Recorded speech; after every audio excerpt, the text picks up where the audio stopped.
ওদিকে নির্বাচন বানচালে ষড়যন্ত্র চলছে দাবি করে যারা এই ষড়যন্ত্রে জড়িত তাদের গণতন্ত্রের শত্রু বলে মন্তব্য করেছেন বিএনপি স্থায়ী কমিটির সদস্য আমির খসরু মাহমুদ চৌধুরী।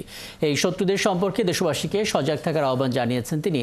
দলটির সিনিয়র যুগ্ম মহাসচিব অভিযোগ করেছেন, পলাতক স্বৈরাচারের দোসররা প্রধান উপদেষ্টার চীন সফর সহ নানা বিষয়ে এখনও গুজব ছড়িয়ে যাচ্ছে। রহিম রুমনের প্রতিবেদন। সোমবার সন্ধ্যায় বাংলাদেশ মেডিকেল ইউনিভার্সিটিতে ইফতার মাহফিলের আয়োজন করে চট্টগ্রামের চিকিৎসকদের একটি সংগঠন। চিকিৎসকদের এই ইফতারে অংশ নিয়ে বিএনপির স্থায়ী কমিটির সদস্য আমির খসরু মাহমুদ চৌধুরী বলেন, জাতির সবচেয়ে গুরুত্বপূর্ণ দুই প্রতিষ্ঠান স্বাস্থ্যসেবা ও শিক্ষাকে পরিকল্পিতভাবে ধ্বংস করেছে পলাতক আওয়ামী সরকার। যে উন্নয়নের কথা বলি, স্বাস্থ্য সেবা শিক্ষা ব্যতীত উন্নয়নের ভবিষ্যতের দিকে যাওয়ার কোনো সুযোগ নাই। বিগত দিনের মধ্যে গতানুগতিক রাজনীতি করলে চলবে না।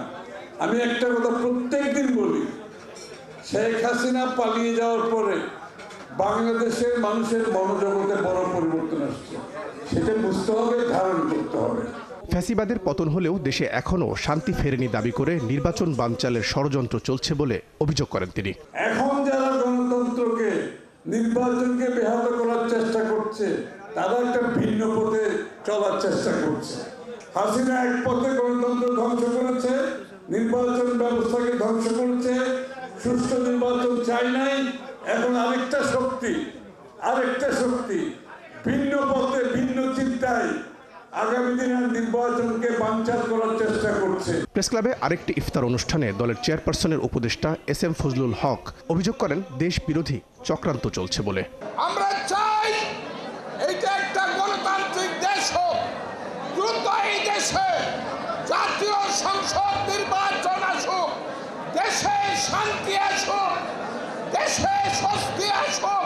এর আগে সকালে নয়াপল্টনে এক সংবাদ সম্মেলনে দলের নেতা রুহুল কবির রিজভী দাবি করেন, প্রধান উপদেষ্টার চীন সফর সহ নানা বিষয়ে পলাতক স্বৈরাচারের দোসররা গুজব ছড়াচ্ছে। প্রধান উপদেষ্টা কোথায় যাবেন এইটা নিয়ে নানা ধরনের গুজব তৈরি করছে, যেগুলো সম্পূর্ণ চক্রান্তমূলক। তিনি চীন সফরে যাবেন বা যেখানেই যান, তো এগুলোর পিছনে খুব পরিকল্পিতভাবে কনসাল্টেড ওয়েতে আপনার এই গুজব ছড়ানো। যাদের হাতে সমস্ত ধরনের অন্তর্ঘাত, সমস্ত ধরনের সামাজিক বিশৃঙ্খলা, সেটাকে দমন করা, সেটাকে নিয়ন্ত্রণ করা যাদের দায়িত্ব, তারা যদি গোপন কোনো বৈঠকের মধ্যে অংশগ্রহণ করে, এটা তো ভয়াবহ ব্যাপার। এ সময় স্বাধীনতা দিবস উপলক্ষে বিএনপির 2 দিনের কর্মসূচিরও ঘোষণা দেন তিনি। সকল ইউনিটের সর্বস্তরের নেতাকর্মীকে। রহিম রুমন, 71, ঢাকা।